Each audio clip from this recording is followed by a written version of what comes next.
Okay, we do have 6:30. We'll go ahead and call this meeting to order. It's July the 8th, 2019. This will be our sole planned meeting for the month. Thank you all for joining us. At this time, we would, as we do all of our meetings, would invite you to stand and join us in the Pledge of Allegiance, followed by the invocation. I pledge allegiance to the flag of the United States of America, to the republic for which it stands, one nation, under God, indivisible, with liberty and justice for all. Let us pray. Father, we thank the Lord for this day, the beautiful sunshine you blessed us with, Lord. We pray that you watch over us and go with us as we go throughout our meeting, Lord. Give us the guidance and the strength and the knowledge we need to make the right decisions for our county. We pray for all those who are sick and the needy, Lord. We give thee all the praise and all the glory, Lord, for all these blessings we ask in Jesus' name. Amen.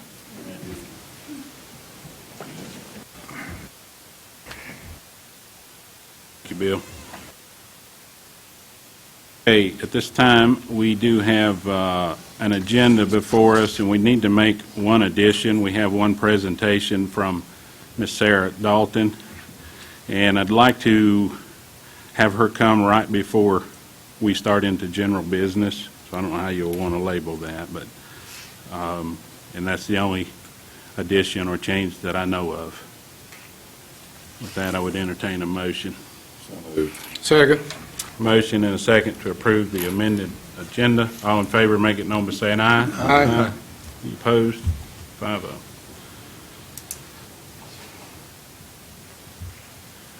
All right, there's was a couple of sets of minutes in our packet, one from all of our budget meetings and our last regular meeting. Would anyone have any questions or needs on those? If not, I would entertain a motion for approval. So moved. Second. Motion and a second to approve. All in favor, make it known by saying aye. Aye. Opposed, no. 5-0. Thank you, Drew. All right, we are to item A, Chamber Spotlight Business.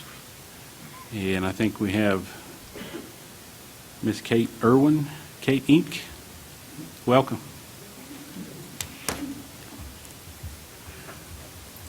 Good evening, Mr. Chairman and Commissioners. Thank you for having me. I'd like to start off by recognizing our two newest chamber members. We have Sparta Florist and Gifts, and they're the third oldest business in Alleghany County. Since 1955, they've been providing high-quality professional floral arrangements for all occasions to Sparta, Alleghany County, and surrounding areas. Our second member is Arabella's Retreat. It's a cozy private cottage right off the Blue Ridge Parkway with beautiful long-range views and access to the Mountains to Sea hiking trail right in the backyard. And this cottage is available for rent on Airbnb.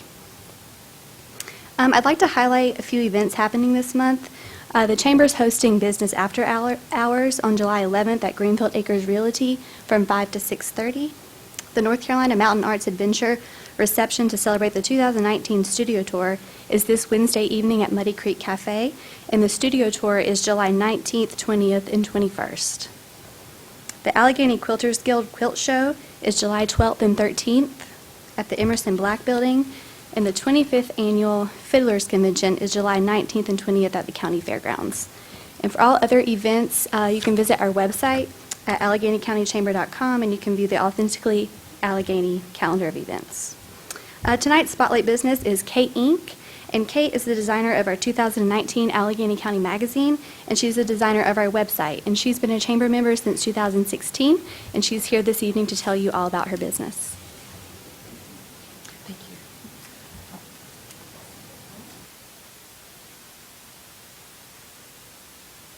you. This has been a little more than a year since the first issue of Here magazine has come out, and we have enjoyed positive feedback from everyone, and in growing subscriber list, which is very nice. We really enjoy being a hub of information for people who live here. Lots of things are done for tourists, but this is specifically for residents, but naturally flows into the tourism area.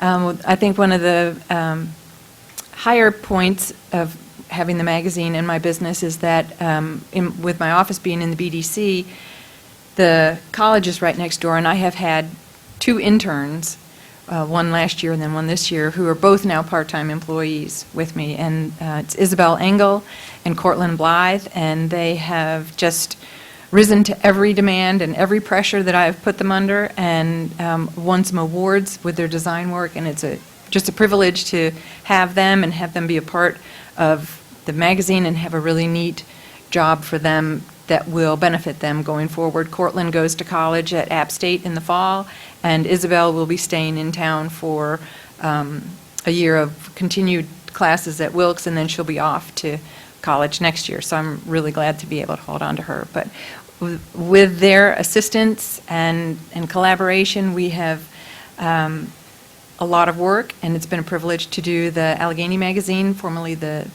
Visitor's Guide, as well as our own magazine, and the varied websites that we have taken on and love to present to the businesses that request them. So if you have any questions? No? Thank Okay. you. Thank you. Appreciate your time so much. Good job, Kate. Thank you. Thank you.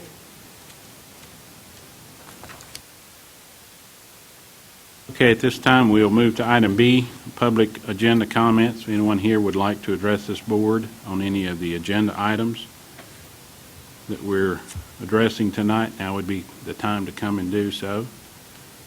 Good evening.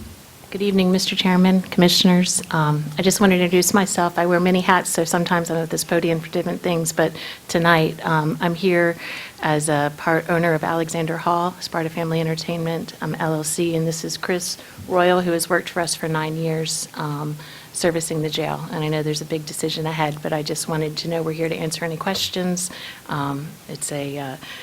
It's been a privilege to be able to provide that to our community and our county, and as you know, I'm incredibly passionate about Alleghany County and all of the folks out there. So I just wanted to say we're here, and thank you for all you do. Thank you.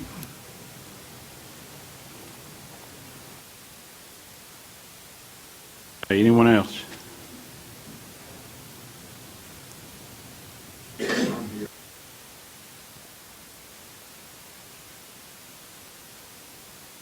Actually, we'll be having a public hearing in just a minute. That would probably be the time to address that.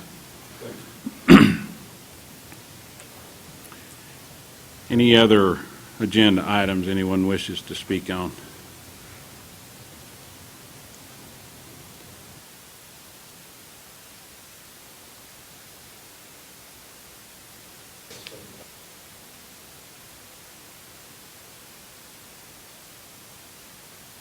Okay, if it's okay with the board. I have no objections, Okay. and would make that motion if you need a motion, Mr. Chairman.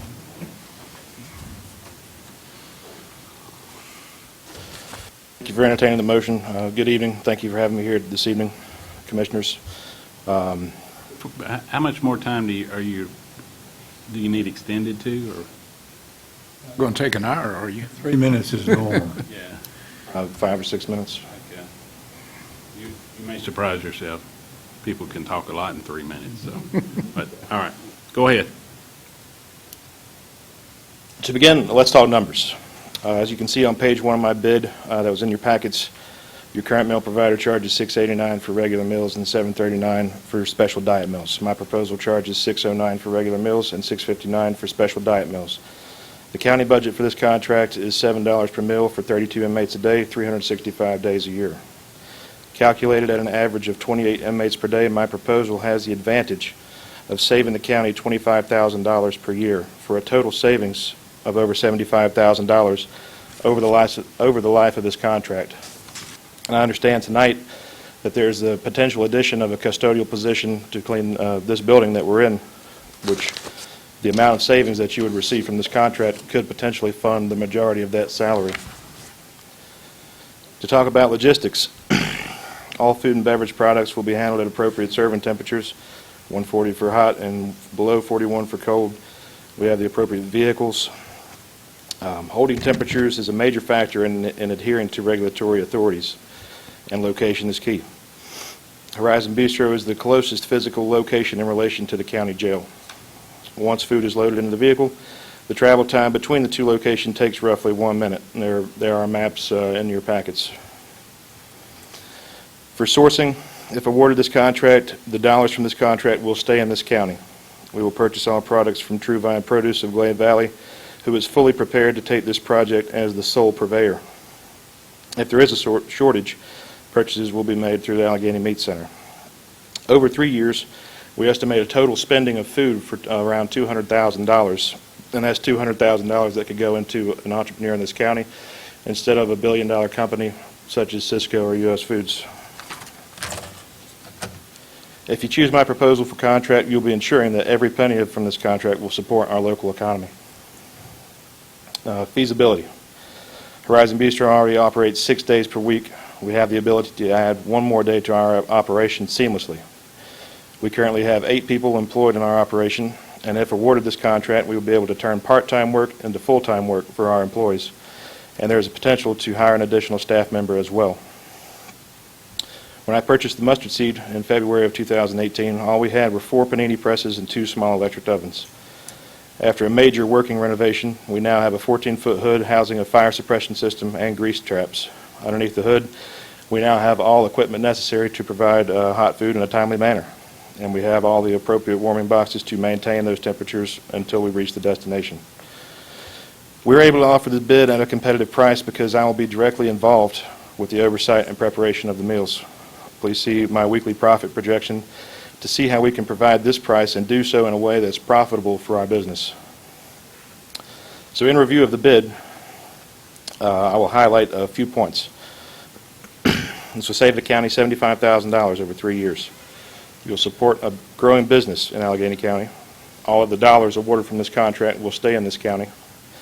Support the potential addition of local jobs, and support youth who were raised in Alleghany County and choose to come back and live and work. Now that you've heard all the information from my bid, I'd like to discuss the ability we have at Horizon Bistro to fulfill our contractual obligations if awarded this contract. Worked in many places in the county. First job was at Mustard Seed Cafe, the business I came back to purchase last year. At 16 years old, in the summer I was working from 6 a.m. to 2 p.m. My primary job was to assist with breakfast in the chef's cupboard and then prepare staff meal for all club employees, which averaged 70 employees per day. I'll go on to spend a total of 5 seasons at Roaring Gap, working in 4 out of the 5 dining outlets. After that, I went on to Westchester Country Club. I saw this as another opportunity to prove myself.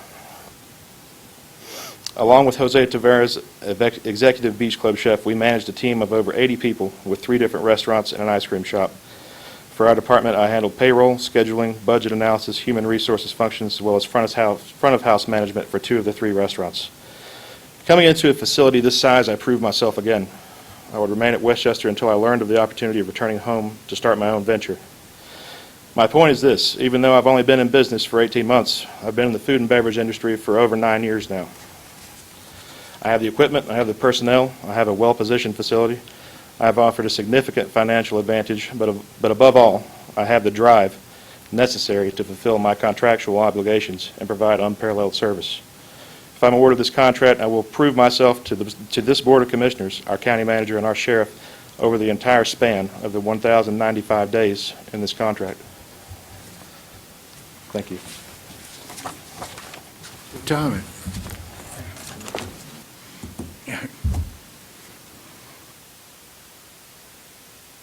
Anyone else?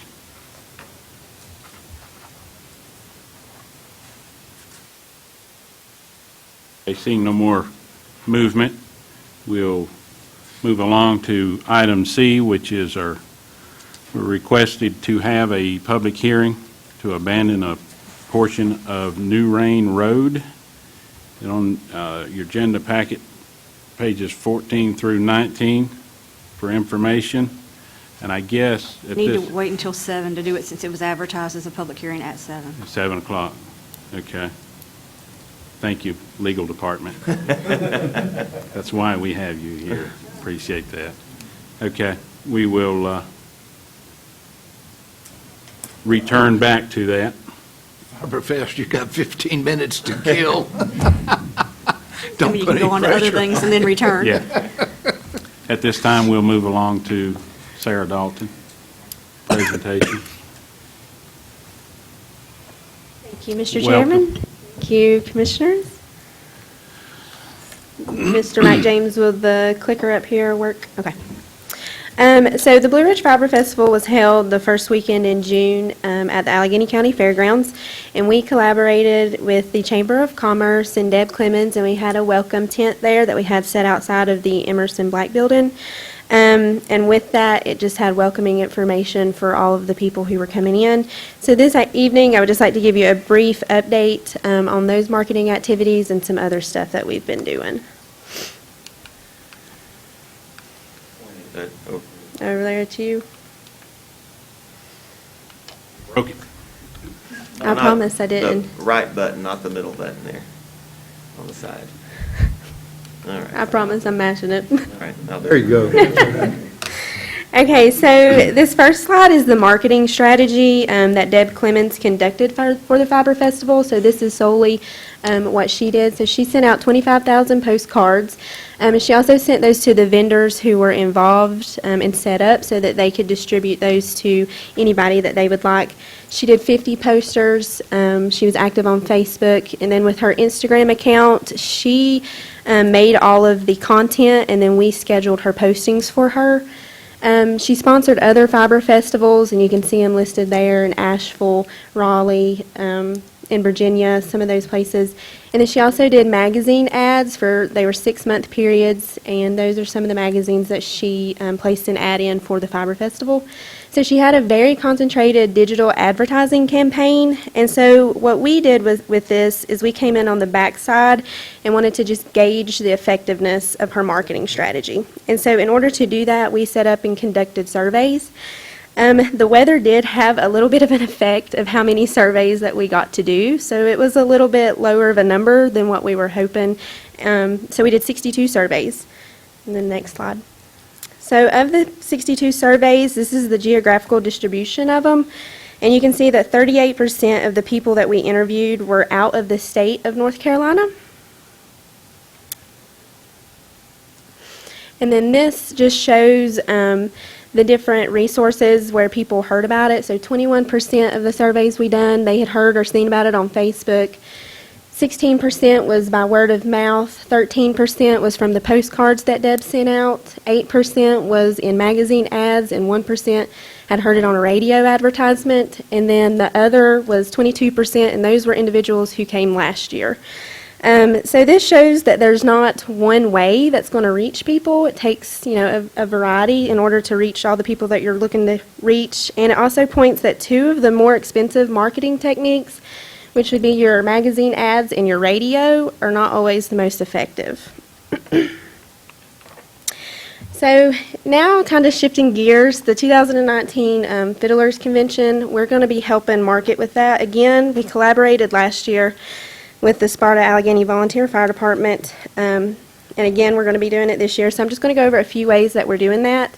So these are some of the magazines and the newspapers where we have listed the event. It'll have the date, pictures, and event details.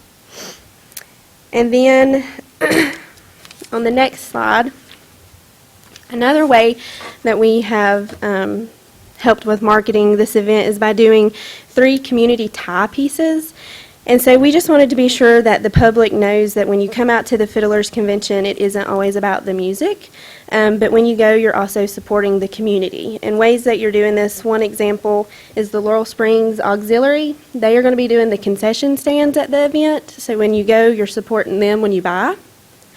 And the next slide. So another way with community ties is the 25th year for the Fiddlers Convention. So we sat down with 4 of the members who kind of helped get that started. And we did a short video. It was about 4.5 minutes. They had a lot of very valuable information to give us. And we edited that and put it together. And it just goes over how they got started and what they hope to accomplish each year with the Fiddlers Convention. And we posted that video on Facebook last week and checked it today, and it had 3,500 views and 62 shares. And that's without us boosting it or paying any kind of advertisement for it on Facebook. So the next slide, we're also going to do one more piece on the fire department and how the Fiddlers Convention benefits them. They are volunteers, so all of their time is volunteer time. And then, next slide, what's next? So we're going to be partnering with the Chamber of Commerce on their marketing plan for the 2019 Mountain Heritage Festival. And then next slide.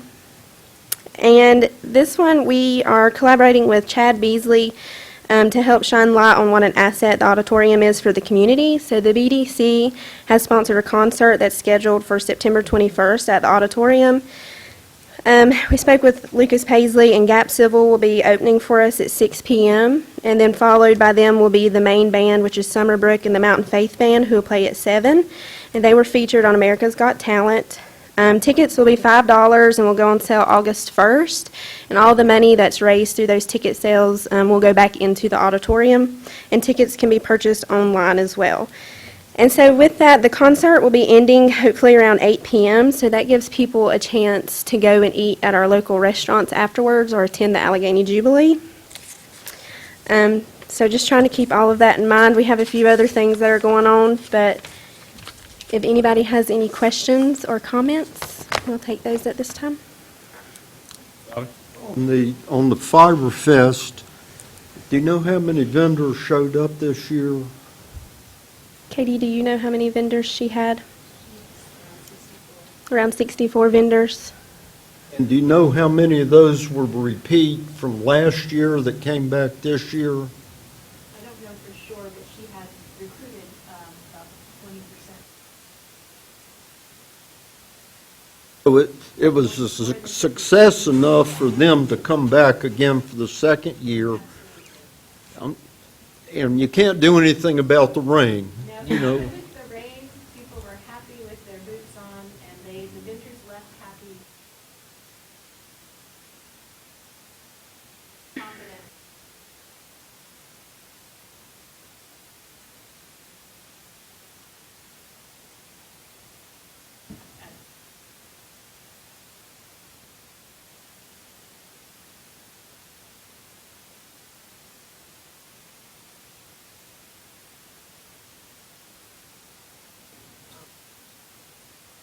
No, I was there on Saturday when a lot of the rain was, and it was still a whole lot of people there the whole time.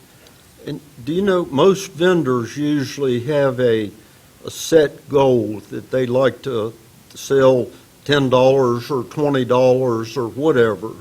Do you know if most of them met that goal, or? Mike helped a few of them. No, but they're expected, as an exhibitor, you can expect to make 10 times.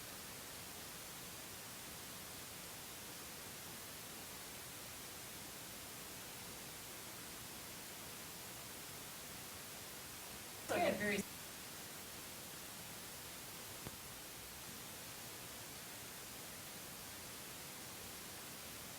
And they did a survey of the vendors the last day, didn't they? Have you gotten the feedback from those surveys? yes. Do you know how many expressed interest in coming back next year? I don't have the exact number, but there were, the vendors left, the majority of the vendors left.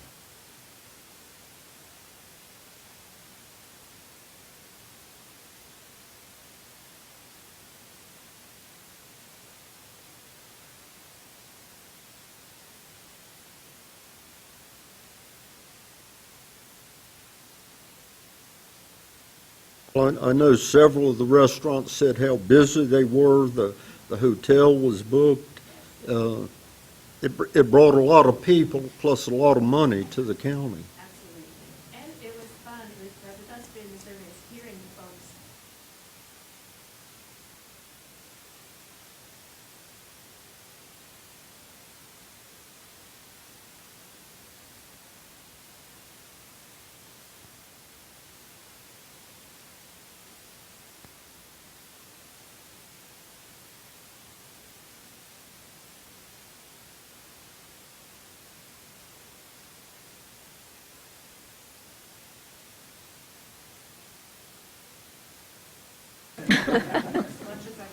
Everybody on my Christmas list is getting alpaca socks, and I've got it.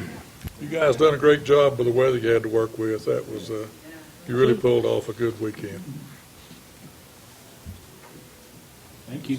Thank you.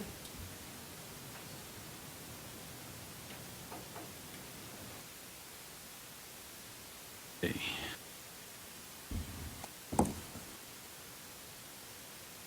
Chairman, I think it's appropriate time for a 5-minute recess. Objection. 5-minute recess. Refill your coffee.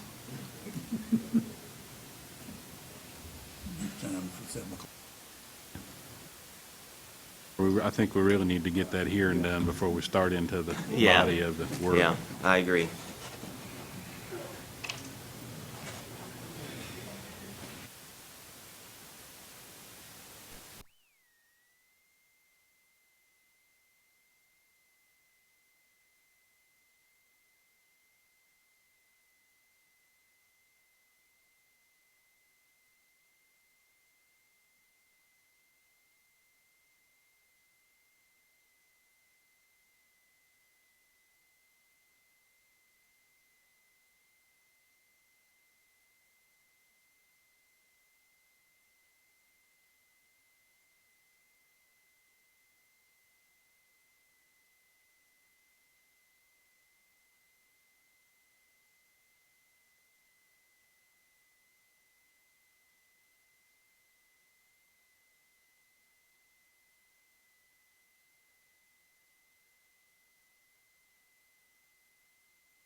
Are we legal to go? Yeah, You're we're happy? good to go now. I'm happy. Okay. We will go back and catch item C, the public hearing to abandon a road. And at this time, unless you need to speak to anything, we'll go ahead and call the public hearing and let anyone here wishing to speak on the matter come and do so. So at this time, we'll go ahead and call the public hearing to abandon a portion of New Rain Road. Anyone wishing to speak at this time, come and do so.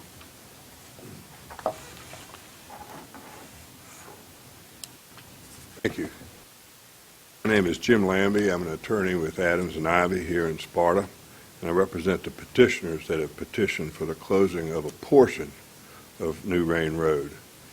And the statute is somewhat convoluted, so I wanted to run through just briefly the process that we've had to go through to get to this particular point. We first had to petition the State Department of Transportation, which we did so, to petition them to abandon the upkeep, maintenance of this portion of New Rain Road. And we received a letter back from, actually Mr. James did, from Randall Miles, who's the chief engineer for this particular district. And I want to quote just from one paragraph or two from his letter. He says, "Our staff has verified that the noted roadway section only serves as property access for the requesting parties." We had two requesting parties, two petitioners, whose land adjoined this portion of New Rain Road. And no other properties would appear to be adversely impacted by the approval of this request. Field review confirmed that this road is essentially primitive in nature, and we have pictures, if you'd like to see them, to back that up. The rocks, the ravines, is basically impassable. Very primitive, I would, Very primitive. yeah, from what I've seen. It is estimated no routine maintenance has likely been performed by the NCDOT for over 30 years. There are no existing homes located within the section, nor is it presently a school bus or mail route. So the state office has no objection to recommending and forwarding this request for approval by others, the request to abandon the maintenance of New Rain Road, contingent upon obtaining the required resolution of support from the Alleghany County Commissioners. And that's why we're here tonight, to get your resolution of support for the closure of New Rain Road. And that's really all I had. Well, the statute does require you advertise this hearing for 3 weeks in the Alleghany News, which that has been done. The last advertisement was last Wednesday.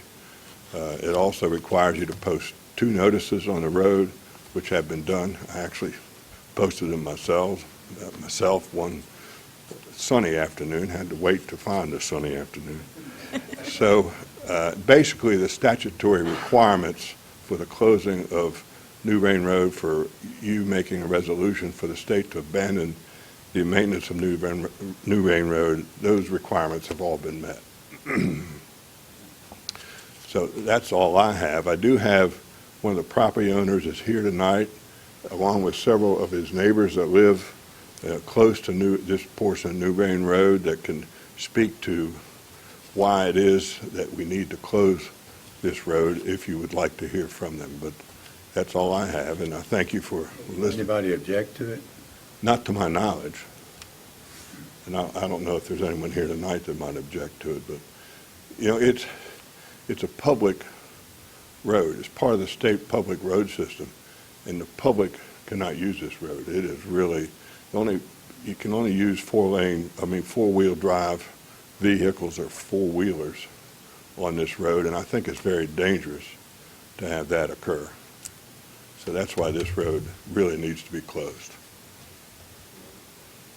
Does it stay, is it a public road when it comes off the map for DOT? It's a private road. It will abandon the road, and then you will pass an order closing the road, which the order needs to be recorded in the Register of Deeds office here in Alleghany County. When it goes to a private road, school buses can't travel on that road. Now, what happens when it's closed, the road reverts back to the property owners. They will own to the middle of the road, so it's not a road it's not it's not anything anymore, depending on what the property owners want to do. But I imagine they'll put up fences on there to prohibit people from getting into their property. Any other questions? Anyone else here would wish to speak on the matter?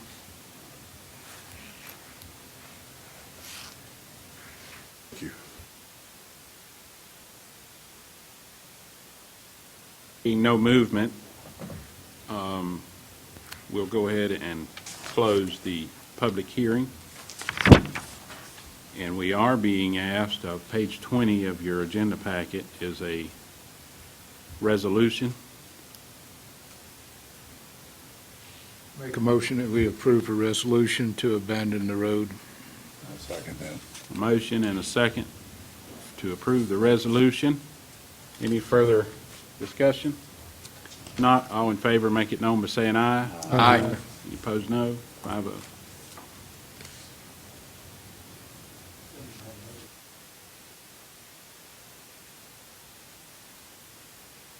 That property was the Beamer property that we sold a couple of years ago, is one of the two properties. And when we were selling that property, citizens would ask me what the property looked like, and I would say, I'll never know. I didn't want to take the county vehicle up there, and I didn't want to take my personal vehicle up there either. So I just said I'll have to stick to the Google Earth photos.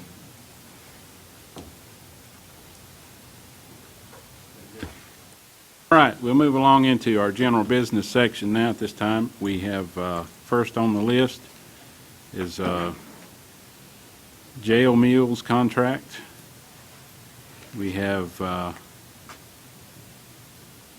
think, 4 offers, 4 bids submitted, and I kind of defer to Mike to sort of pick us up on where sort of how that's come about. I think we've been doing this once annually. Been doing it on a year-to-year basis. Yeah, we thought that a multiple-year contract, maybe there would be more bidders. We've only had the one bidder the last few years. It's a very difficult contract to fulfill. As you can see, the statute requirements here, there are very strict requirements for timing and temperature and nutritional content and all that kind of thing, and it is a 365-day-a-year job. I had a paper route when that was such a thing back when I was in college, and that was every day, Christmas Day, Thanksgiving Day, your mama's birthday, foot of snow on the ground, whatever. I still had to get up and deliver the papers, and it's the same with this contract. So it's not an easy contract to fulfill. We are subject to periodic inspections of our jail. They may, every time they're in, they may check the meals that day, they may not. That's up to the state inspector. So there are very specific, the days of the old westerns on TV when you could, throw the guy in jail a can of Beanie Weenies or something, those are long past. So there are very strict nutritional contents, and that's a good thing. A lot of the regular inmate population are notoriously unhealthy and they don't eat well, so that's probably a good thing. But we did get 4 bids submitted, and certainly 2 of them particularly are very strong, and that's where we are today. So.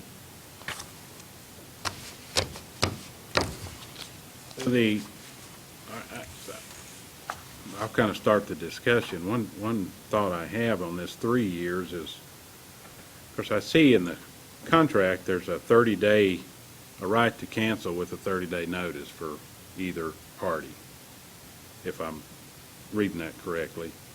I'm just wondering if costs go up significantly in 3 years, they're locked in for this 3-year price unless they want to come back to the county with that 30-day notice and say, we can't do it anymore, we're going to need to, change our pricing. Is there any other option or approach that they would have to come back other than that one, according to the contract? That's the only one I see. Apparently, it's the only thing that's in here.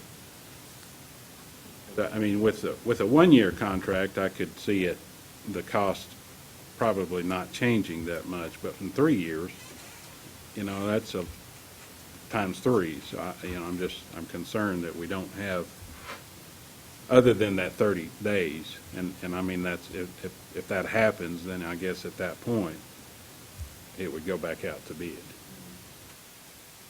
What would we do in the interim? At least able to, whoever we chose, if they were not able to fulfill the contract, what would it look like for the county at that point?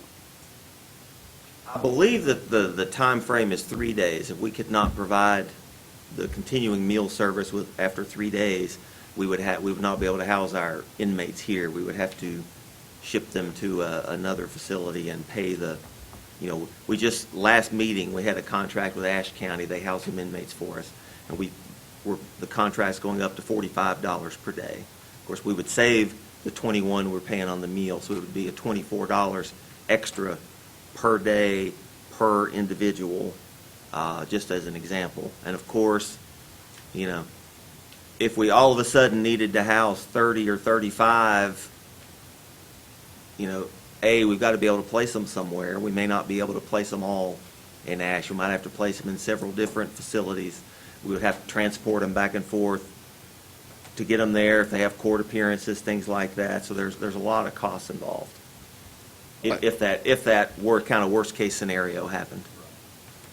We're subject to that no matter who we award the contract to. Right. We could have a fire tomorrow night, and they could not be able to fill the contract. Absolutely. Now, we can what if until the cows come home. Any company of any size could fail and breach this contract. I mean, that certainly. My only thoughts there is we're going from the 1 year to the 3 year. We've been accustomed to the 1 year. The 3 year could be a little bit of a different approach for whomever may take it. But or we correct award me it if to. I'm wrong, Donna, if we had a significant change, let's say that instead of a chestnut blight, we had a beef blight, and all the beef cattle dropped dead. At that point, contract holder could come in and say, due to rising cost, I need to modify the contract. It would be up to us to approve that or not. They certainly wouldn't do it by right. We cannot write anything in stone. Yeah, I mean, it wouldn't be by right, but if you choose to amend a contract at any time, as long as both parties agree to the amendment, you could hold them to the bid price, but you wouldn't have to. It may be at our peril if we did that and force them out of business. If they have a legitimate price increase, it's going to affect no matter them and anyone else that would bid on the contract if we take it away from them. I'm trying to think of So- a comparable thing. I know the town has issues at times with the garbage service, with fuel prices going up, and then I know that there had been a There's a change, surcharge. modification to that contract. There's a surcharge, a fuel surcharge. I believe we have it with our transfer fees. Right. So that possibility is there. I've got a question about what Mark said. There's a 30-day, if they give a notice they can't fulfill the contract, they have 30 days to do that? I think what was written in the bid instructions, what the sheriff had on his bid package, was contracts are negotiable with prior agreement between the provider, the Alleghany County Sheriff's Office, and the Alleghany County Board of Commissioners. Contracts may be nullified by either party for cause by giving the other no less than 30 days written notice. So it has to be for cause. It can't be, There has to be a cause. that's the way this is written, and I don't know who wrote this. I'm assuming the sheriff did. He did. What's the point in having a year contract or a 3-year contract if there's a 30-day out period for them? Well, it's for cause. It's not because, hey, I decided I wanted to move somewhere else, and Is it for cause like John was talking about, the price of some commodity goes up? Is that a for cause? I would think so. And from our perspective, if for some reason North Carolina decided to go the way that Virginia did and do regional jails, and that we no longer actually have a jail, then we wouldn't be obligated to pay them for providing no meals to no inmates.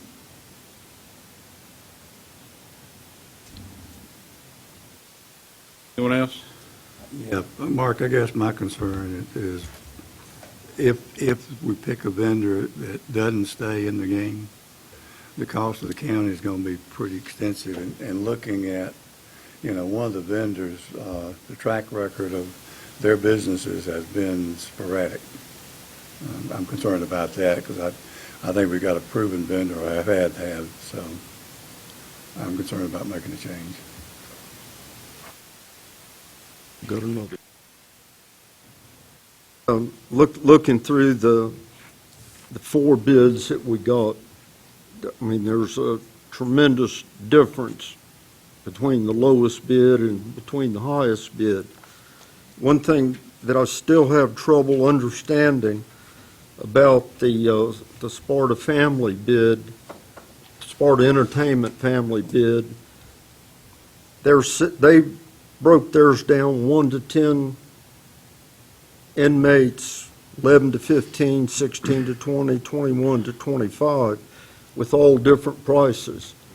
Then you always have this special diet that's thrown in at the very end. Some people was a few cents, some people was 50 cents for, I guess, for diabetic or whatever. I just don't understand why they bid that way instead of having a breakfast bid, lunch bid, a dinner bid, and a special diet bid. Because it's hard to compare their pricing to anybody else's. It is a little difficult, and you can certainly, we can have somebody from Sparta Family Entertainment address that. I mean, I look at it from a business perspective. Our jail population is generally 23 to 36, but it can vary certainly overnight. We have a big drug roundup, could be 45 for a day or two.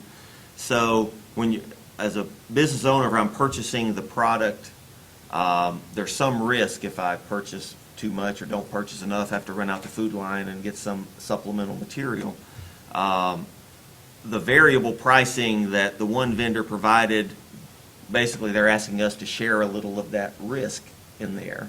And the other vendors that had the flat price are willing to absorb that risk, but of course they don't have the contract now. They're using that as a way to, to make their bid more attractive. That would be my opinion on why they did that, but we can certainly have them address it if you'd like. Well, in Alleghany County, food delivery from the wholesalers is usually, most restaurants get a delivery 2 times a week, maybe 3 times a week. So there's not a huge inventory all at one time unless some vendor has something on special. That's why I'm just thrown off by this 6 different bids versus everybody else with 3 different bids.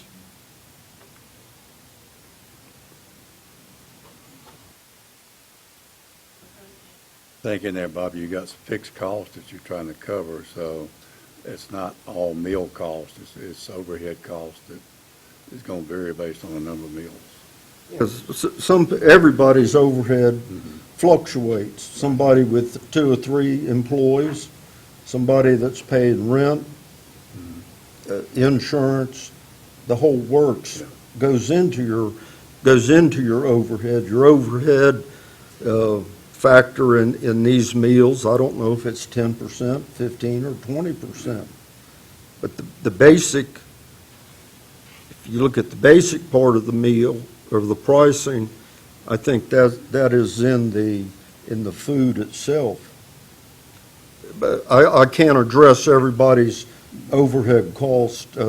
We don't even know what our overhead cost is to run the county, for this building, for the lights. So, we've never done that study.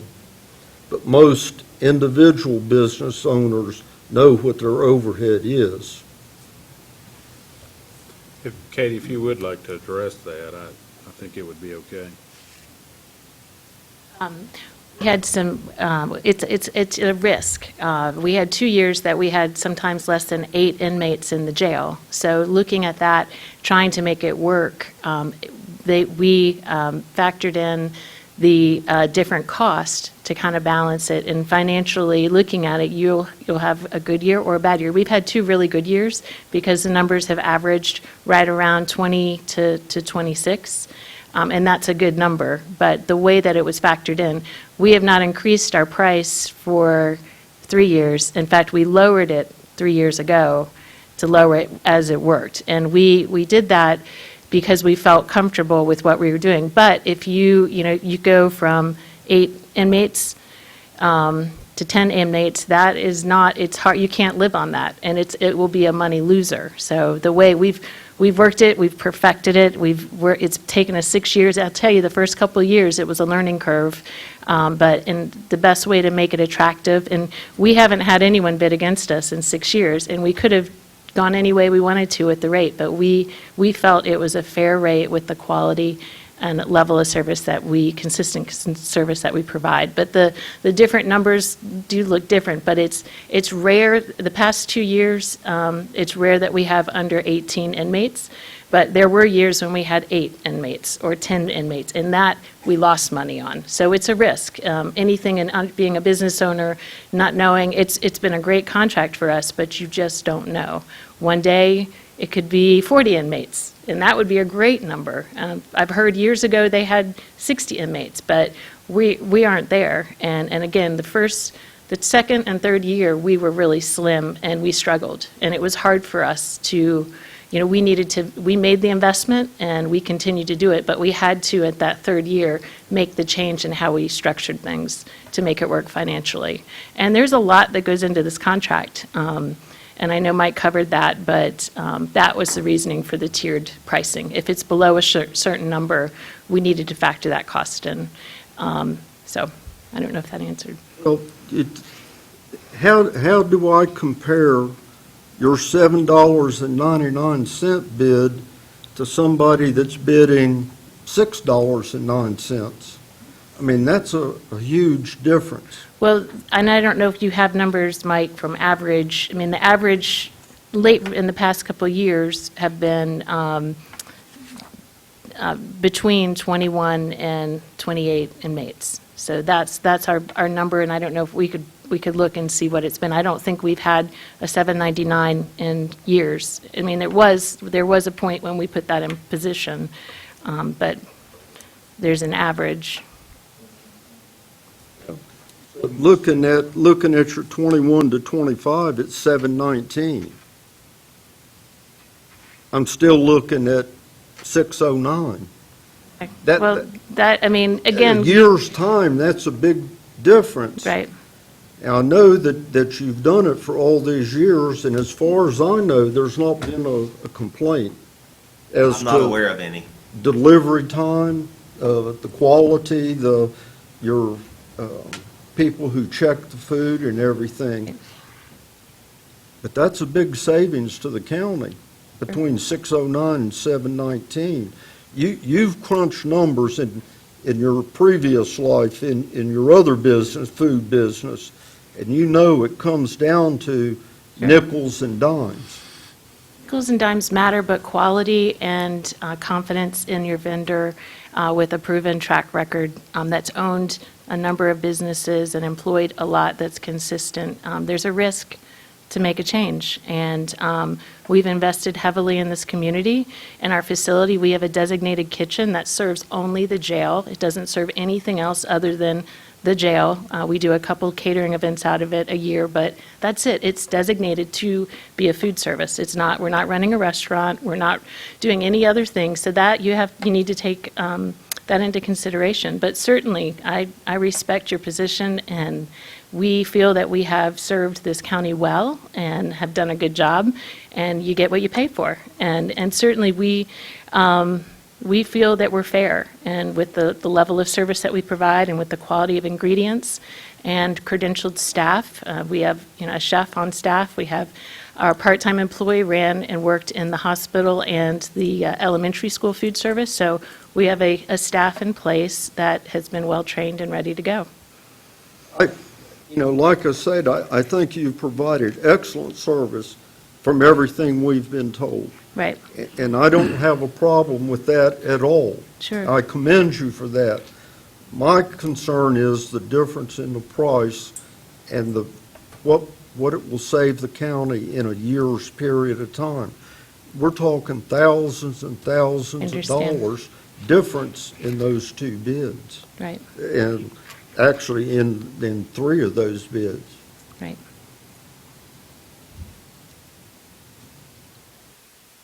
If we pick somebody unproven and they fail, and we have to pay $45 a day to house inmates all over the state, then any savings we got's been eat up.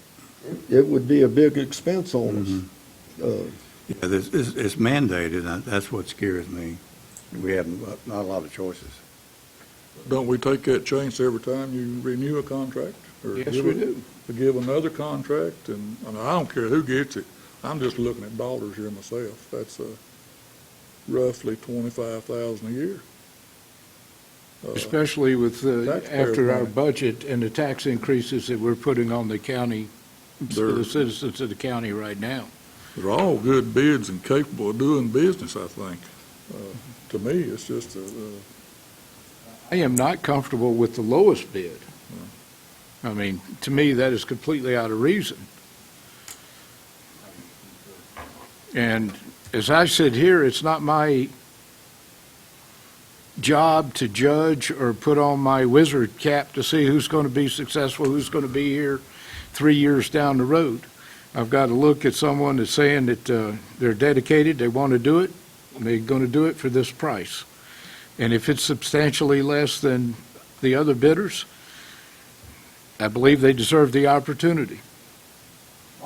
I think one question I still have is, I've always understood we're supposed to take the best price in a contract unless there's some significant difference in the vendors. How do we justify, and it would have to be, I would assume, if I'm speaking correctly, it would have to be justified legally to take the highest price versus the medium price. Can you help me through that? I would think you need to have some justification, even if the justification is past track record. I mean, when have you ever looked at bids and said, oh, let's just take the highest bid without having a reason for taking the highest bid? But I think I Larry has agree with- articulated a reason. If, like John said, you can if this to death, but if something does happen and we have to move 30-plus prisoners to a different facility, I have no idea what that would cost the county. Court transportation back and forth, and then eventually, hopefully, finding another vendor that would provide that price. I understand that, and that's a sticking point with me. Yeah, I think somewhere around, again, transportation cost is the big unknown. We don't know where everybody would be transported to.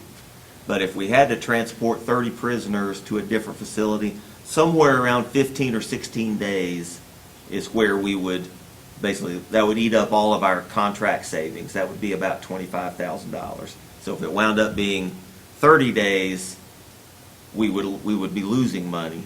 If it wound up being less than 15 days, we'd still be ahead, although I don't see how it'd be less than 15 days. A new vendor can't just pick up the jail contract and start tomorrow. You know, they've got to ramp up staff and things like that. It would be 30 to 60-day process probably to ramp up, you know.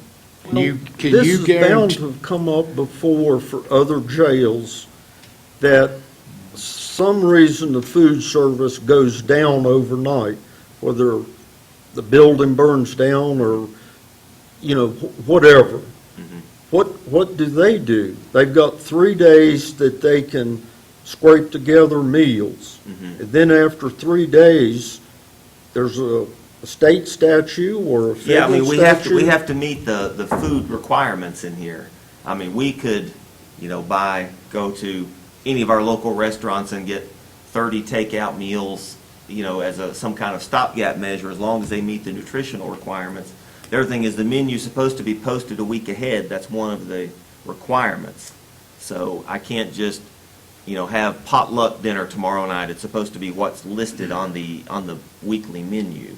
So You can't get a waiver for emergency Places that have situations. Earthquakes, there's some way I'm that sure they there's- get around that. I'm sure there's some kind of a waiver that would be possible, yeah, but I have not been in that situation. And I have not talked to anybody that has been, but yeah, I'm sure things have happened in the past that would. I have a question. Which of these 3 or 4 vendors can you certify will not have the death of a principal, the loss of a valued employee, a principal employee that would affect their business? Which one of these vendors can you certify will not have a fire, lose all of their inventory? We cannot specify everything that may happen. We've got to have a little bit of faith. So you think 90% of them will get religion and not go to jail? Nope. No?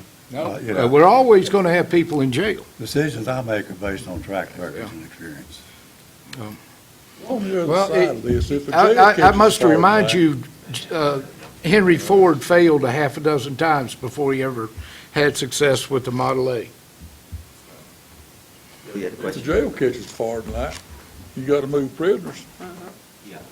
Where we at? Same deal, right?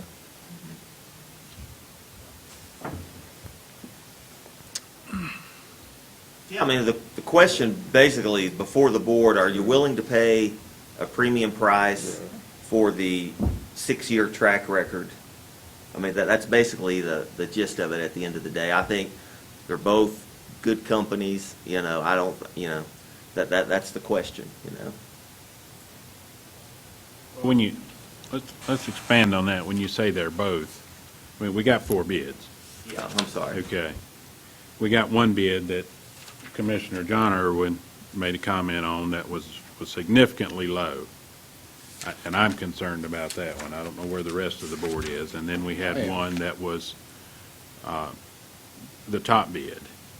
So those two, we're not really even considering them. We're looking at the middle two, which is the Bistro and Sparta Family Entertainment. So just for the public, I wanted to make sure everybody was aware to see what we're talking about. You got a hand-raised question. Yeah.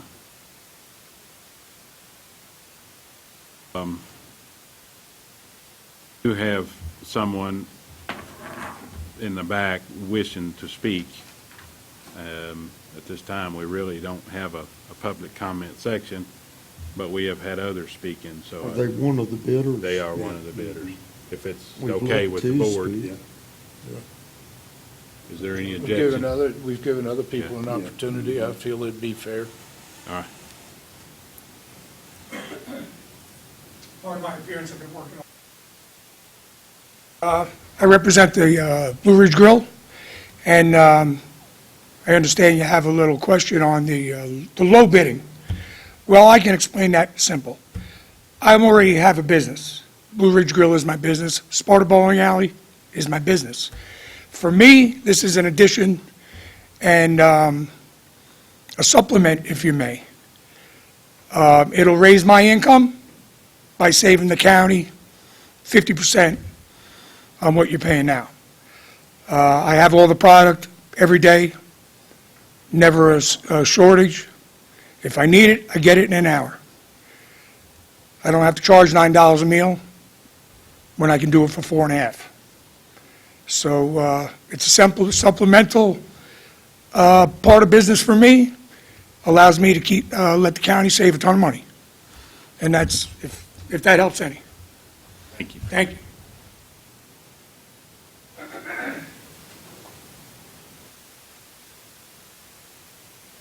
So what's the board's pleasure?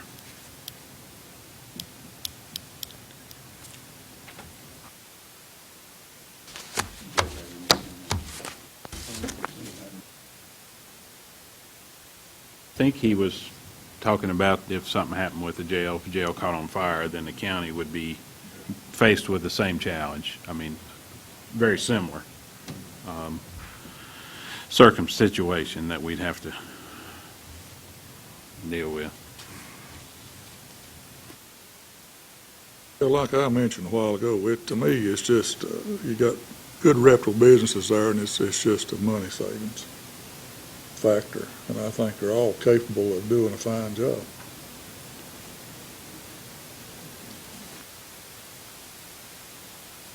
Satisfied with the bill from Horizon, I believe it is.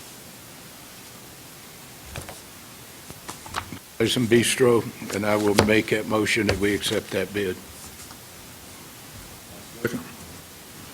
There is a motion to accept the Horizon Bistro bid and a second. Any further discussion? All in favor of that, please make it known by saying aye. Aye. All right. All opposed? Opposed. Opposed.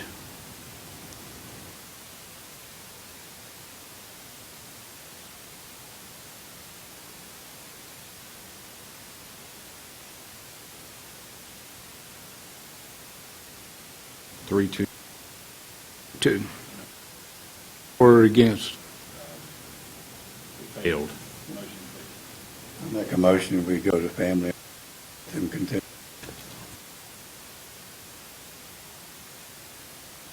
So there's a motion for, to stay with Sparta Family Entertainment. Is there a second? What was the motion for? To stay with the current vendor?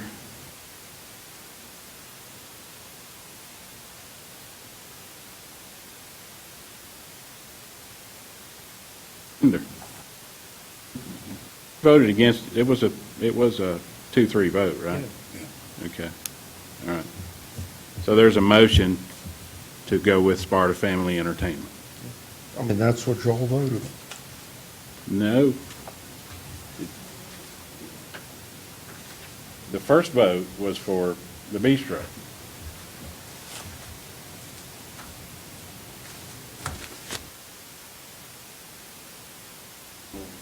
Okay, then I misunderstood that. I'm voting for the bistro. Okay. That was what my vote was supposed to be. We have a show of hands, sir. Let me defer to, I only heard two. I didn't hear more than two voices. I don't know what you heard.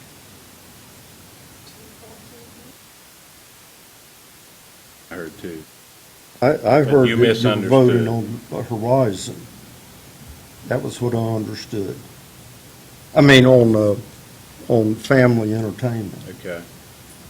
So Make a motion. Can we go back and do a visual on that motion? Can I make a motion that we vote on this by show of hands so that we can have a recorded vote? Well, we need to be careful here because we need to make sure, because we had a vote. We had a vote, but it's obvious that he didn't understand what was being voted on, so I don't really know how to correct that. My vote was for the bistro to get the bid. And You were just a few seconds late in saying aye, apparently. we didn't hear you, so I mean, I guess that's part of the problem. I don't know that I've ever had this come up before. This is the first time I didn't bring my Robert's Rules of Order. Yeah. Let's take a 5-minute recess and have And let's do a little quick research on consult. what we Yeah, do in we need this to do it right. situation. We do.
Yes. Your options are to do nothing, table it, set it for the next meeting, do a specially called meeting to bring it back sooner than that, because I think there has been some discussion of the urgency of it. So I think those are your options. We also have other bids that we could consider. You have other do we bids you not? could consider as well. Next meeting's the 29th. It's a Well, joint it's a meeting. joint meeting. I would ask that we consider a special meeting, maybe Thursday. We need to take action on it. Yeah, if there's not any other motions and votes that award the contract to someone, we should have a special called meeting either Thursday or Friday. We not have to advertise that special meeting? 48 hours? Yeah, that'll be enough time. 48 hours? Yeah. You do it on the website? Would that meet the legal requirement? Yes. Make a motion, we have a call meeting on Thursday. And everyone make that. Your motion would be to table this Yes. action item until a special called meeting on Thursday. I can do it in the afternoon or early evening. I have committee meetings on Thursday. I have committee meetings every day this week, with the exception of Friday, when I will have surgery. Can we do it at 8 o'clock in the morning, Thursday morning? It won't take, I could make an 8 o'clock meeting minutes. on Thursday. The only thing I have is the Virginia Carolina Water Authority. Mike also has that meeting, What time is 1000 hours. 8 o'clock? 10 o'clock a.m. for 8:30. those of you that don't understand 1000 hours. that? That's me. Captain, we've got to make sure everybody knows. Thank you for helping clear that up for me. By the way, the captain that I'm referring to is a retired naval chaplain with the rank of captain. So, do we What time? recess this meeting, or do we close this meeting and have a new? We'll have to adjourn this meeting and have a new meeting. Have a new meeting. Yeah. 48 hours, and you, We can get in the paper, first thing tomorrow morning. So. to be posted out here. for authority, 11. So we can post and still have it Will you So we can do it on post it- Thursday? after this meeting tonight. Okay. What time are we agreeing on? 8 a.m. 0800's fine with me. I can do 8 or 8:30, or I can do like 3:30 or 4. 8 o'clock? Good. 0530 8 would o'clock. work. 8, Breakfast 8 o'clock. after. yeah, a.m. Thursday morning. I apologize. I know. No. Well, like I said, It's there no was no problem. perfect people sitting here or anywhere in this room. Thanks a lot. Amen. You're welcome. That was interesting. What's left? Y'all learn. 8 o'clock. So Thursday at 8 a.m. One more meeting. You get overtime pay for that one? Yeah. Yeah, double. Okay, we ready to move along?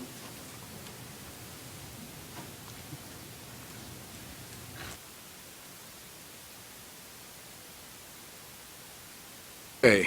Item number 2, fund balance policy. Any questions on that? No. Comments? Motion to approve? Is that good with everybody? I think it's a good target. We're not there yet. No. Any, Second. I guess we are looking for action on that, if there's no objection. It's not urgent, yeah, but if you need more time, that's okay, but it'd be great to vote on it tonight, but it's not urgent if you need some more time to study it. Any further discussion? Not, we have a motion and a second for approval. All in favor, make it known by saying aye. Aye. Any opposed, no. It's 5-0. Personnel policy, pages 61 through 63 of your packet, and a few amendments, adjustments. Are there any questions regarding those? I have no questions. Good as amended? I've just got a question or statement. Okay. On let's see, Section 2, under Work Week, employees in administrative, professional, or managerial positions shall work the number of hours necessary to assure that the satisfactory performance of their duties are done. So they're not hourly employees, they're managerials. So if they have to work 42 hours a week, that's part of their job. Yes. I just want to be sure that everybody understands. Yeah, like non-exempt personnel, we can give them comp time if they have to go or overtime. Normally, we would give them comp time, but managerial department heads, things like that, you have to work however many hours you have to work. So.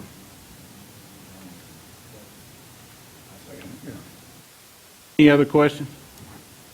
So we do have a motion and a second. All in favor, make it known by saying aye. Aye. Any opposed? 5-0.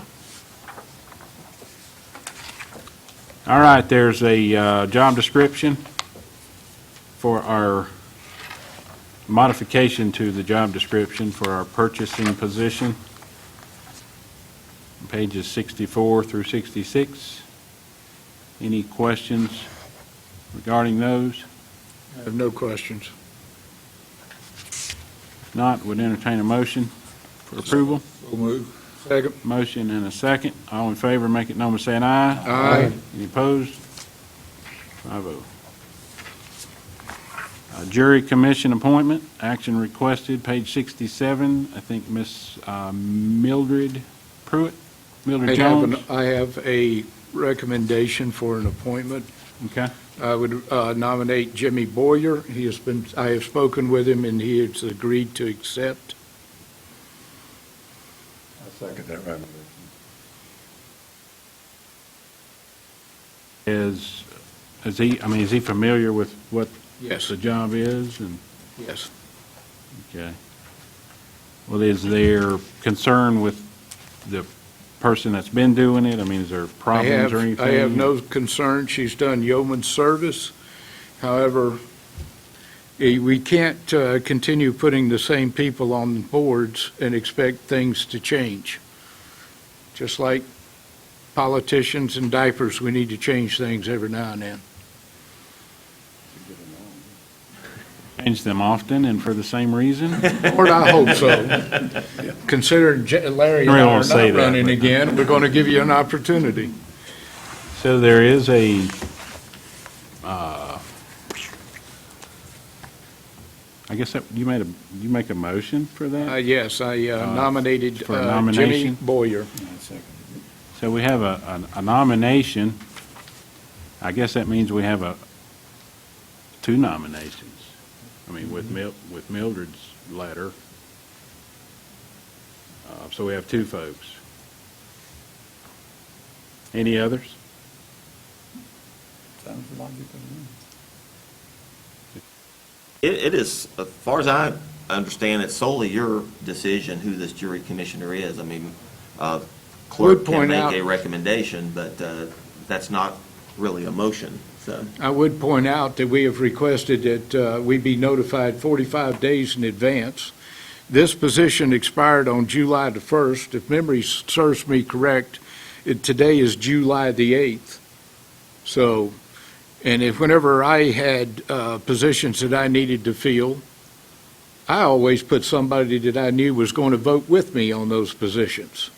So I'd like a little bit of change on this regard. That's why I asked Mr. Jimmy Boyer if he would be interested in it, and he accepted it.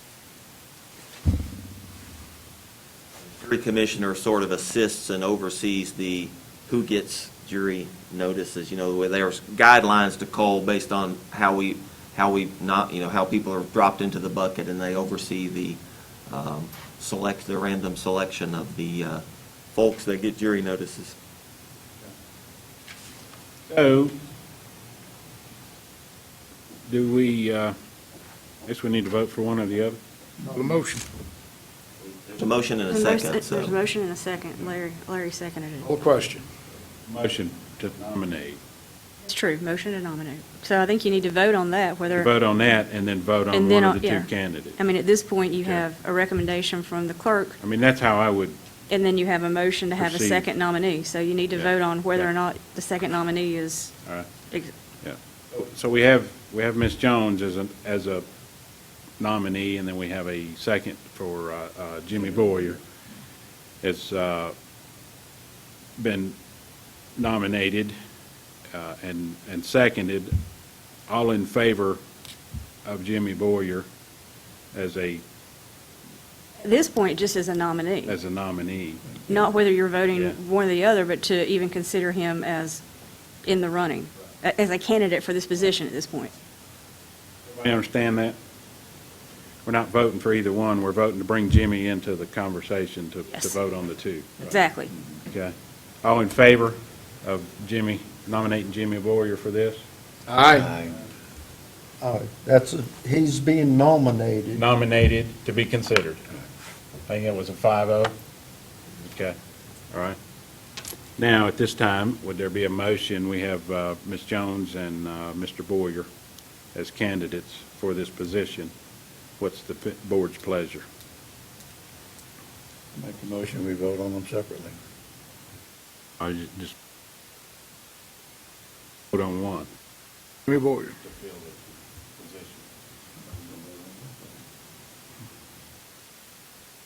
Two names. I make a motion that we So is there a vote. motion for one candidate to be appointed? I make a motion for a vote on Jimmy Boyer. Okay. So, motion for Mr. Boyer to fill the position, I second it. and a second. Any further discussion? If not, all in favor of that, make it known by saying aye. Aye. Any opposed? 5-0. I'm picked for jury duty, I will regret it. All right, next item is the NCACC Annual Conference Voting Delegate Designation. There is a page in our packet, and anyone wanting to go down there and be a voice for the county, now's a good time to speak up. It's in August, the last weekend in August August. 22nd to 24th, yeah, And the business at the Grand Over. I pass. is Pass. usually on Friday and Saturday. Well, I guess I am registered to go, so I will. We need to authorize you to vote in our stead. Yeah, we'll need a vote on. Need a motion. A motion. I make a motion and that Mark vote. Evans represent us. I second that. A motion and a second for myself to represent the county at the association annual conference. And you can't vote. You might vote no. I'll call you whenever I believe the ayes will have it either way. So. all in favor of that, make it known by saying aye. All opposed, me. You can do a no vote, Yeah. which counts as a positive. That's 4-1. I don't know, I just have a problem voting for myself. Okay, next in the packet is, on the list, Wellness Center contract. Any questions on that? Did we get it all kind of nailed down? Everybody comfortable with what you got? I am comfortable if our legal beagle is. I am. I think she's done a good job reviewing it. A lot of work in that and back and forth, and Mike, thank y'all for working on that. If there's no other questions or concerns, would entertain a motion for approval of the Wellness Center contract. So moved. Second. Motion and a second. All in favor, make it known by saying aye. Aye. Any opposed? 5-0. And transfer station loader lease quotes. We Now- brought that up and kind of visited an idea of leasing versus a capital loan. And I'm going to kind of defer to Mike to see what the impact would be for the budget. And I think the lease terms we got is at the end, we're going to pay a balloon payment and own the loader. If we want to purchase. Or, yeah, we would turn it back in, basically, one or the other, so. Just as, the balloon payment is around $50,000, $49,600 on the one lease. We have and of course, that would be a 3-year-old loader. We have a 10 or 11-year-old loader that we have a written offer for $24,000 to purchase from us right now. So that's a reasonable residual value at the end of that term there. We have used Caterpillar loaders pretty much exclusively, right, Josh? The more attractive lease option is for a different brand, a Doosan loader, that's going to be more affordable. And the two big things, if we borrow the money and purchase the loader,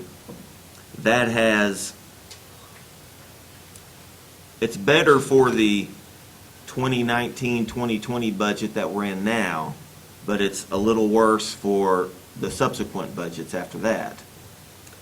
If we go with the lease, which includes all the maintenance, it's slightly less attractive on the 19-20 budget, but it's better in the long run.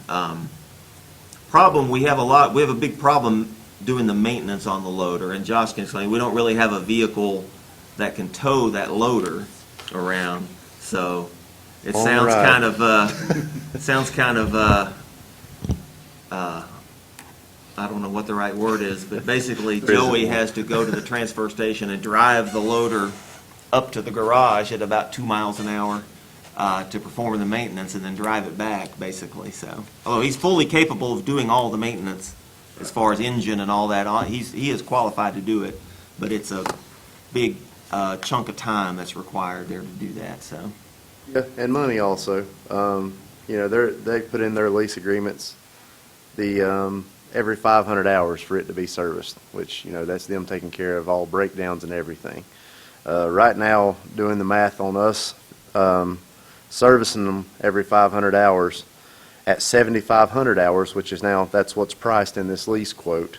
That breakdown comes to us somewhere right in the neighborhood of $10,000. That's equipment and time included also.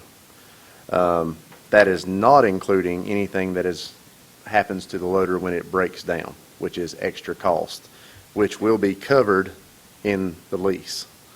The maintenance includes POL, Yep. petroleum, oil, and lubricants, and any parts that break on the loader.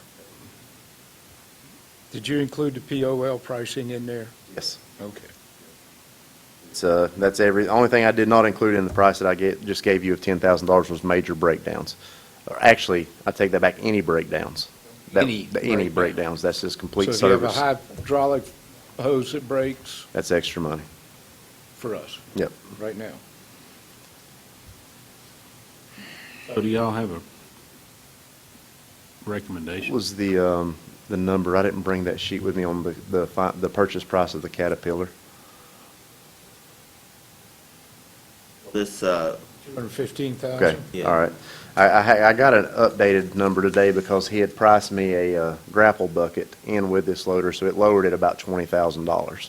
95,000. Yeah, so I just found that out today because we already have that over there. Now there's no use in purchasing another one, is the reason I done that.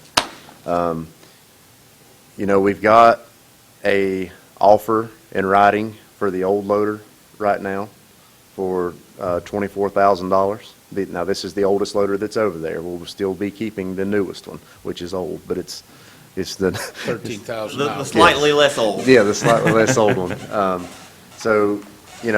I don't want to go out on a limb and purchase the least price one here because I know nothing about these loaders, but I would be willing, if we could absorb it in the budget, to lease that loader because it's all on them.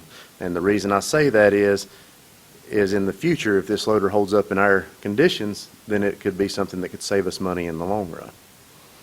That's using. The loader, the Doosan loader that is priced here is do you remember the big track hoe that we rented back whenever we were doing all the demolition over there last year? That was the name brand of that loader. These guys are they're really growing. You're seeing their products all over the side of interstates on road construction jobs and everything. So I can't speak that I firsthand know anything about. I don't. Are they Korean I or Chinese? want to say Chinese. I'm not 100% sure on that.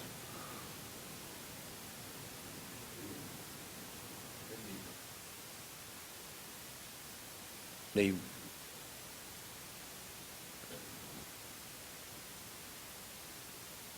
Any other comments, thoughts, questions? What's the normal life of a motor? He's talking about this and had 13,000 hours on it. You got any idea? The one that we have the cash offer on has been here since I've been here, so 10 years. that's 10 years. So The hours on it? it's actually 14,000.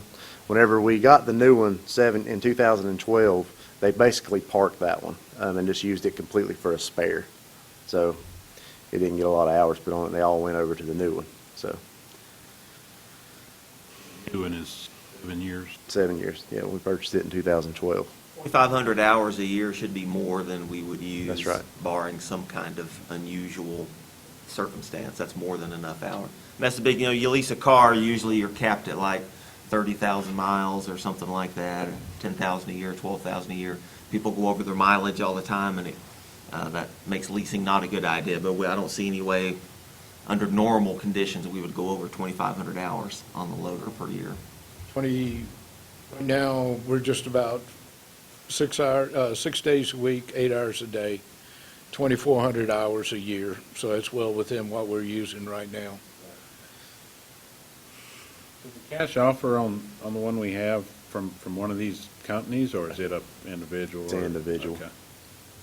I had spoke with both of these companies, and they both told me that, that's. We they can't better take it. just sell it to How hard that did guy they without laugh? going through the procurement process, but that just gives us a ballpark idea of what we think we can get for it, Yeah. so. I like the 60-month lease for Doosan. I second that. Any more, Like it. your thoughts, Mike? Budget officer, I mean, how's it going to impact, can you make it work based on what we just did in our budget? Well, then, assume we sell the old loader for 24,000, you've got 24 of the 31,000 covered for this year. And then, so that, and You with the really maintenance didn't have any difference. payment, you really wasn't figuring a payment in this year? That's correct, yeah. But weren't you figuring buying? Yeah, we were basically borrowing 150,000, spending that 150,000 on a new loader, payment starting the following year. This way, payments start this year, but I said if we sell that for 24,000, we've got 80% of that covered. And the freeing up of Joey's time, taking that off of him is worth more than the financial impact of the maintenance anyway. So that's a big responsibility. So Josh, I know Josh recommends the Doosan lease, and I agree with that. So I'm good with the Doosan lease. Get any extra heartburn in your numbers over there? Okay, so we do have a motion and a second for the Doosan lease. Any further discussion? If not, all in favor of that, make it known by saying aye. Aye. Any opposed? 5-0. Thank you.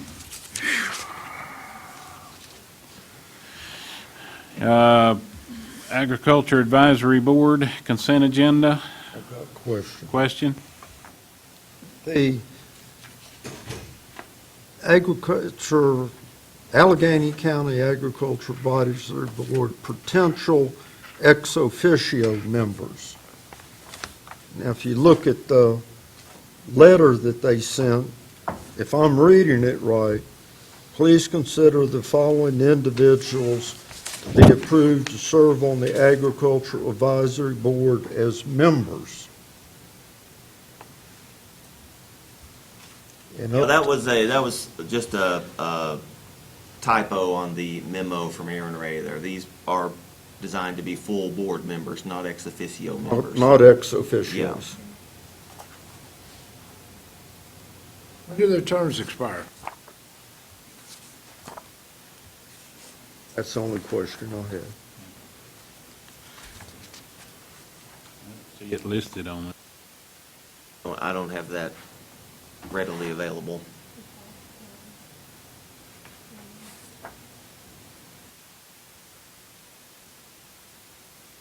These are new members? Yes. These would be new members?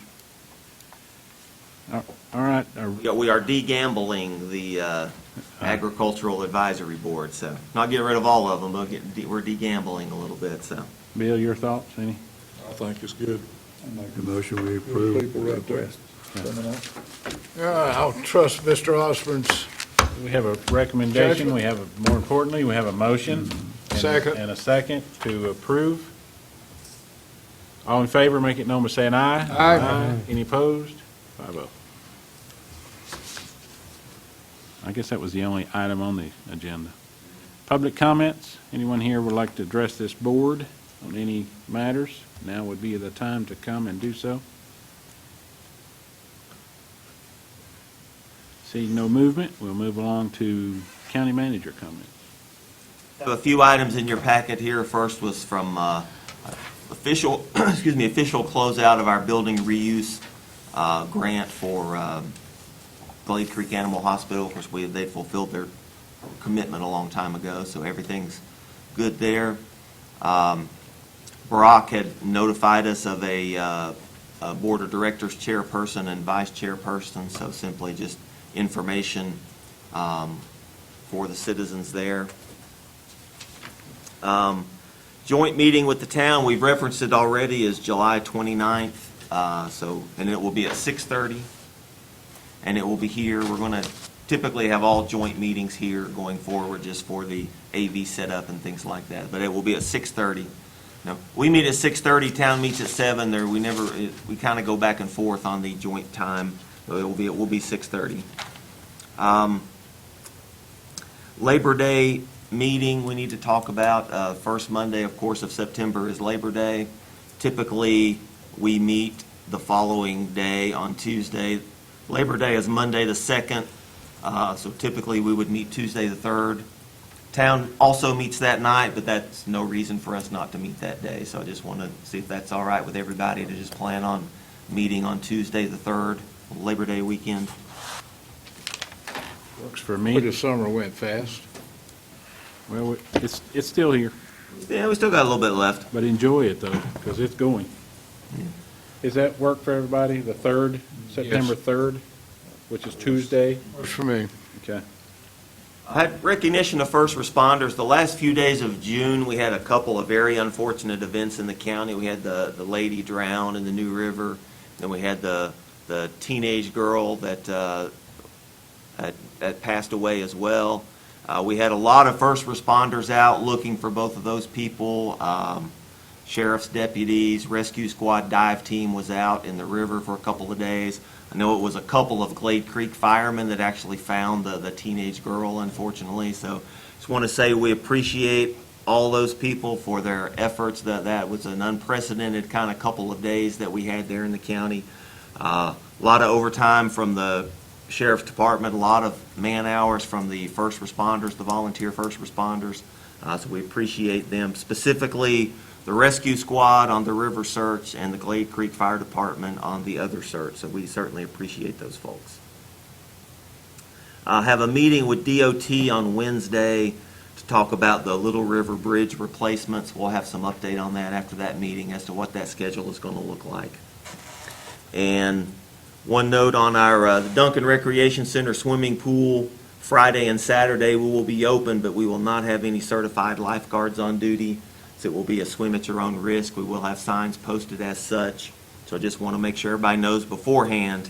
The pool will be open the same hours that it normally is, but we will not have any certified lifeguards working those 2 days. When are they going to put the signs up? So they'll hopefully be back from the printer tomorrow, so hopefully. But it's on Recreation Facebook page now. It'll be on our Facebook page in the morning, and then we'll have signs up either tomorrow or Wednesday as soon as they're printed.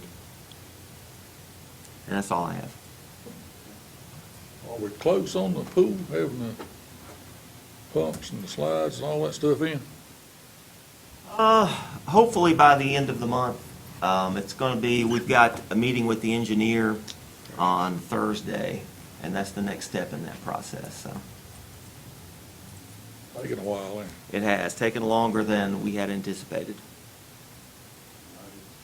time, we'll go ahead to commissioner comments, and since Bill kind of started it, I'll just go ahead and let you, anything else? Touch base on the first responders along with your comments. Them guys do a super good job, and they all need our prayers and thoughts and to get through all that. That was a lot to handle in a week's time, basically, and as usual, they always step up to the plate and do a great job.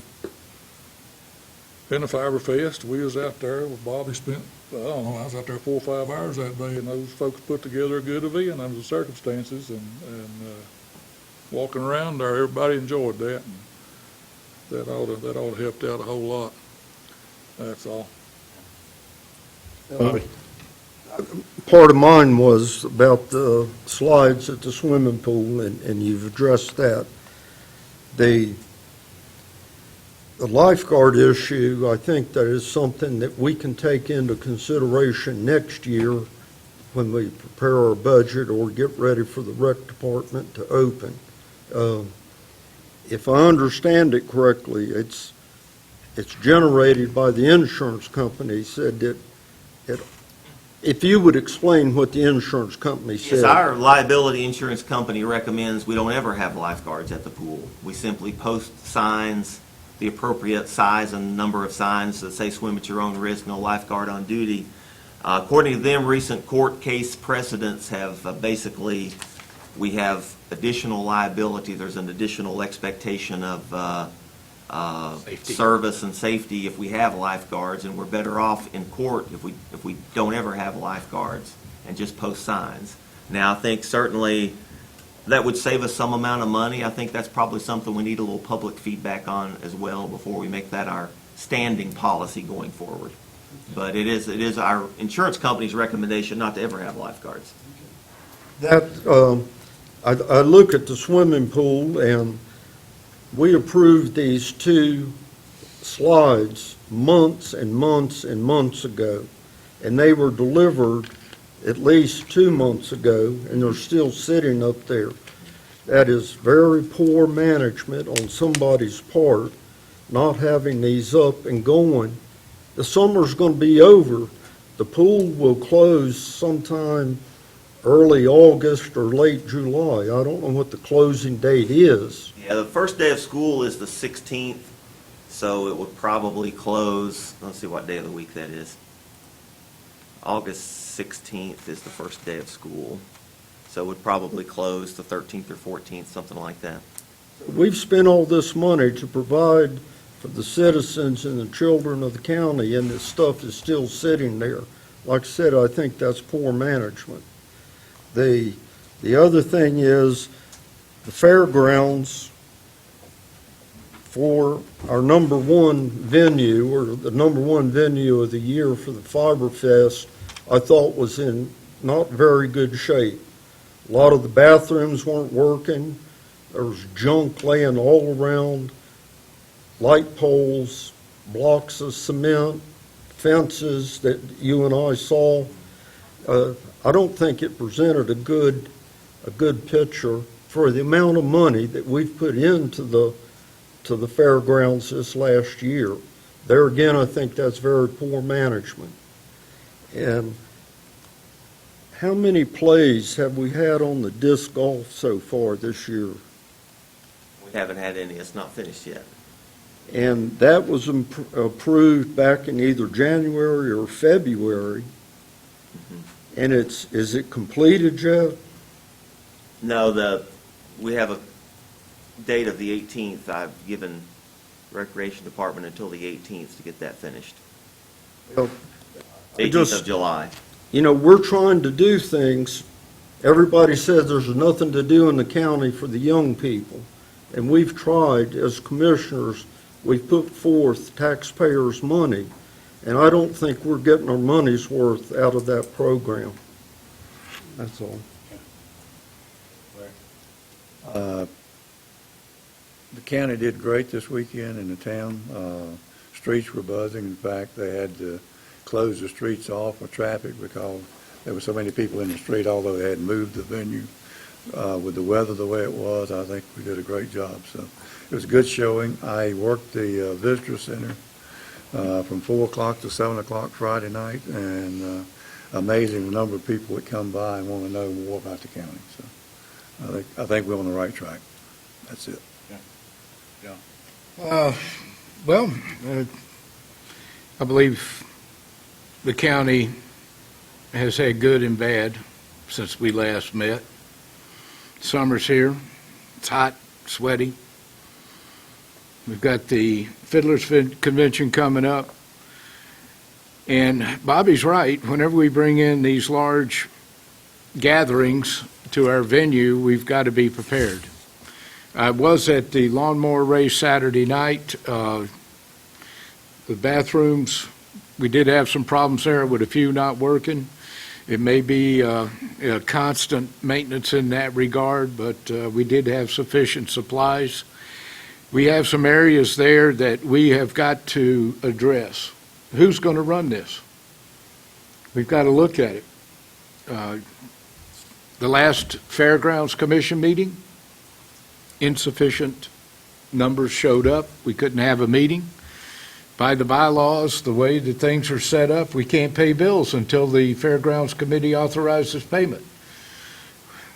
The chair, which is a county employee, should not be there, but he has taken the chairmanship because no one else wants it, took it upon himself to pay the bills, schedule the events. So as commissioners, we're going to have to figure out what we're going to do with that fairgrounds. You know, we can't criticize it if we don't run it. And right now, it's in limbo. Nobody's running it. Out of the last year, about 7 months, we have not had a quorum, so we couldn't even have a meeting. That's it. Thank you. This time, we are being asked to go into closed session pursuant. Oh, yeah, I'm sorry. Bill, you did say. Yeah. Go ahead. I want to throw this out to the other commissioners. We've got have had a police officer, Porter Collins, was killed in the line of duty, I understand. And it would just be great to try to get around and name some bridge or something after this gentleman. You can check that out. I believe it's all, he was killed out in Valley Glade Creek area, serving a warrant, I understand. Anyway, I think we need to recognize the gentleman for his sacrifice to the service of this county, somewhere, somehow. That was Collins. P.C. Collins. Porter Collins. Porter Collins. Yep. P.C. Collins is dead, if I remember right. Sheriff. Yep. Back in the late 50s. I think we need to put up the plate and do something.